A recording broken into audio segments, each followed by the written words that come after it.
चला मागच्या व्हिडिओमधले सुरणाचे काप कोणी कोणी करून बघितले नसतील करून बघितले तर नक्की करून बघा, कारण की आज आपल्याला करायचे आहेत कच्च्या केळ्याचे काप।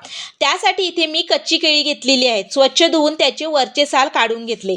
मग असे उभ्या आकारात कट करून घेतले मीडियम साईज मध्ये। थोडा वेळ हे असेच मिठाच्या पाण्यात टाकून ठेवले। मग एक भांडं घेऊन त्यामध्ये मी हळद, आगरी मसाला, गरम मसाला, चवीनुसार मीठ आणि धने पावडर टाकून लसूण, मिरची, कोथिंबीर, आलं याचा ठेचा टाकला। संपूर्ण हा मसाला मिक्स करून घेतला। मग ही कच्ची केळी ह्यात टाकून थोडासा लिंबाचा रस टाकला आणि ही कच्ची केळी पूर्ण अशी मसाल्यात मिक्स करून ठेवली। 15 मिनिटांसाठी तरी मी हे असंच मॅरिनेट होण्यासाठी ठेवलं। आता 15 मिनिटं अशीच ठेवणार आहे, तर तोपर्यंत मी ह्यावर कोटिंगसाठी तयारी करून घेतली।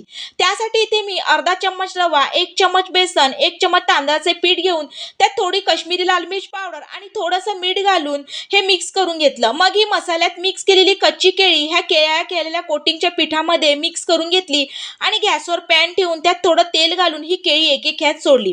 5 मिनिटांसाठी तरी मंद गॅसवरती अशीच झाकून ठेवली।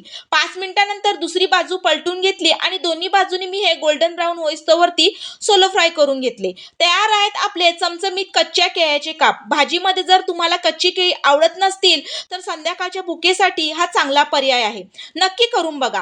चला तर मग आता रेसिपी आवडली तर पटापट सबस्क्राईब करा आणि सोबत लाईक सुद्धा। भेटू पुन्हा, तोपर्यंत धन्यवाद।